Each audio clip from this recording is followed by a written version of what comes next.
வணக்கம். யாவருக்கும் உரைப்போமில் நாம் இன்னைக்கு பார்க்க போகிற தலைப்பு என்னன்னா, புகழ்பெற்ற 63 நாயன்மார்களில் ஒருவர் எரிபத்த நாயனார். பேரே என்ன இவ்வளோ வித்தியாசமாக இருக்குன்னு பார்க்குறீங்களா? ஆமாம், இவரோட கதையை கேளுங்க, இன்னுமே வித்தியாசமாக இருக்கும். சிவபெருமானை வழிபடும் சிவனடியார்களுக்கு திருத்தொண்டு செய்து வந்தார். அதுக்கப்புறம் சிவனடியார்களுக்கோ சிவ வழிபாட்டுக்கோ ஏதேனும் இடையூறு ஏற்பட்டதுன்னா அப்போல்லாம் இந்த எரிபத்த நாயனார் அந்த இடையூறுலேருந்து அவங்கள காப்பாற்றி அந்த சிவ வழிபாடு தொடர்ந்து நடைபெறவும், சிவனடியார்களுக்கு எந்த ஒரு துன்பமும் நேராத அளவும் தன் கையில் கோடாரியை வச்சுண்டு பாதுகாத்து வந்தார். யாருக்காவது ஏதாவது பிரச்சனை சிவனடியார்களுக்கு அப்படின்னா தன் கையில் உள்ள கோடாரியை எரிந்து அவர்களை காப்பாற்றுவார். அதனால்தான் இவர் பெயர் எரிபத்த நாயனார். அப்படி இருக்கும்போது இவர் என்ன செயல் செஞ்சிருக்கார் தெரியுமா? அந்த சிறப்பான செயலை பற்றி தான் இப்போ தெரிஞ்சுக்க போகிறோம். எரிபத்த நாயனார் மட்டும் இதில் பங்கு பெறல, இவர் கூட இன்னும் யார் யாரெல்லாம் பங்கு பெற்றிருக்காங்கன்றதை இந்த கதையை நீங்கள் கேட்டால் தான் உங்களுக்கு தெரியும். இந்த எரிபத்த நாயனார் சோழர்களின் முக்கிய பகுதியாக விளங்கிய கொங்கு நாட்டின் தலைநகரமான கரூரில் அவதரிச்சிருக்கார்.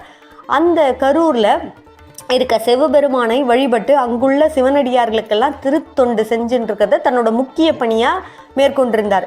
இவர் சிவனடியார்களுக்கும் சிவபூஜைக்கும் ஏதாவது இடையூறு ஏற்பட்டால் பாதுகாக்கிறது தானே இவரோட வேலை. அதே மாதிரி இருக்கிறச்சே ஒரு நாள் சிவகாமி ஆண்டர் அப்படின்றவர் எப்பொழுதும் தோட்டத்துக்கு போய் பூவெல்லாம் பறிச்சுட்டு அந்த ஊரில் இருக்க சிவன் கோவிலுக்கு கொடுக்கறத தன்னோட கைங்கரியமாக செஞ்சுன்றார். நந்தவனத்துக்கு போகிறது, தினமும் பூவெல்லாம் பறிக்கிறது, அதை தொடுத்து சுவாமிக்கு மாலையாக கொடுக்கறது. இதை மாதிரி செஞ்சுட்டு ஒரு நாள் வந்துட்டுருக்கறச்சே பூவெல்லாம் பறித்து எடுத்துன்னு வராரு. அப்போது அந்த நாட்டினுடைய ராஜாவோட யானை என்ன பண்ணுது, அந்த பூக்குடைய தலைக்கு மேலே வச்சுன்னு வராரு இல்லையா, அதை தட்டி விட்டுருது. இதை தட்டி விட்டதால் பூவெல்லாம் கீழே கொட்டி வேஸ்ட் ஆகிடுது. இதை பார்த்துட்டே இருந்த பாகன் கூட 2 பேர் வராங்க. அவங்களும் ஒன்றும் செய்யாமல் யானையை விரட்டி அவங்க பாட்டுக்கு கூட்டின்னு போயிடுறாங்க. இந்த பூக்கூடையை தட்டி விட்டு இந்த சிவகாமி ஆண்டரும் கீழே விழுந்துடுறாரு. விழுந்துட்டு சிவசிவா சிவசிவா சிவசிவான்னு அலறாரு. உடனே இந்த சத்தத்தை கேட்டு ஓடி வராரு இந்த எரிபத்த நாயனார். என்ன பண்ணுறாரு, என்னாச்சுன்றாரு. அப்போது அவர் நடந்ததெல்லாம் சொல்கிறார். நான் பூ கொண்டு வந்தேன்னா அப்போ ராஜாவோட யானை தட்டி விட்டுட்டு போயிடுச்சு, அதனால் நான் பேலன்ஸ் பண்ண முடியாமல் விழுந்துட்டேன், பூவும் கீழே விழுந்து வேஸ்ட் ஆகிடுச்சு. இதை பார்த்துட்டு பாகர்களும் எதுவும் பண்ணாமல் யானை பாகங்களும் பேசாமல் போயிட்டாங்கன்னு சொல்கிறார். உடனே என்ன பண்ணுறாரு, கையில் தான் அந்த கோடாரி வச்சுருப்பார் இல்லையா அந்த எரிபத்த நாயனார், அந்த கோடாரியால் யானையை ஒரு போட்டுடுறாரு. யானையும் மாண்டு போயிடுது.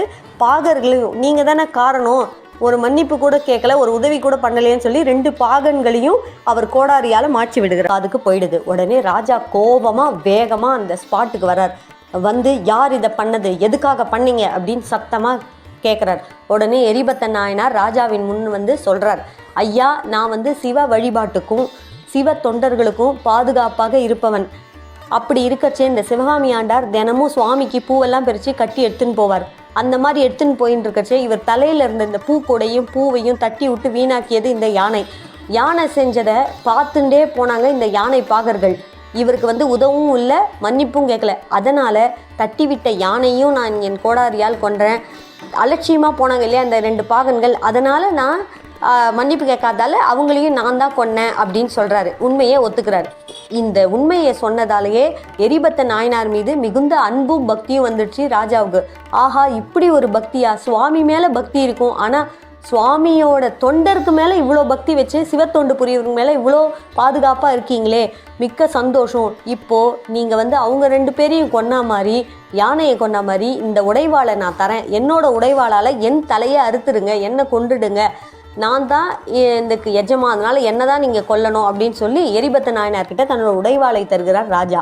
ஆனால் எரிபத்த நாயனார் சொல்கிறாரு, ராஜா, நான் உங்களை கொல்ல முடியாது, ஏன்னா நீங்கள் தப்பு செய்யாத தப்பை நான் பண்ணிட்டேன்னா செய்யாத தப்புக்கு தண்டனை கொடுத்தா இறைவனோட தண்டனைக்கு நான் ஆளாயிடுவேன், அதனால் நான் உங்களை கொல்ல மாட்டேன் அப்படின்னு சொல்கிறாரு.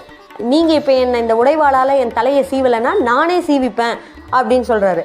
உடனே எரிபத்த நாயனார் என்ன பண்ணுறதுன்னு புரியாமல், ராஜாவான தப்பு செய்யாத உங்களை நான் தண்டிக்க மாட்டேன், இந்த வாளால் நானே அறுத்துக்கிறேன், ஏன்னா வாயில்லா ஜீவனை நான் தானே கொன்னேன், அந்த பாவத்துக்கு நான் என் தலையை சீவிக்கிறேன்னு சொல்லி தன் தலையை அந்த உடைவாளால் சீவிக்க போகிறாரு. அப்போது சிவபெருமான் உமையாளோடு காட்சி தருகிறார் எல்லாருக்கும்.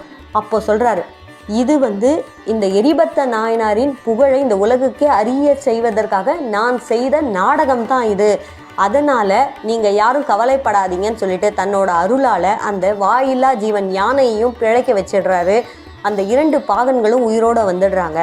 சிவபெருமான் சொல்கிறார், இறைவனுக்கு பூக்களால் செய்யப்படும் பூஜையின் மகத்துவத்தை குறிக்கிறதுக்காக தான் இந்த மாதிரி ஒரு திருவிளையாடலை நான் நடத்தினேன் அப்படின்னு சொல்லிட்டு இந்த எரிபத்த நாயனாருக்கு அருள் வழங்குறார். ராஜாவுக்கும் அருள் கொடுக்குறார், சிவகாமி ஆண்டாருக்கும் முக்தி தருகிறார்.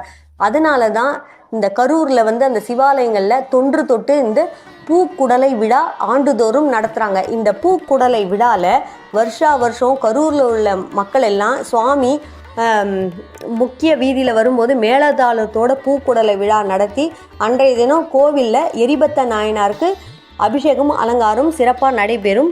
நன்றி.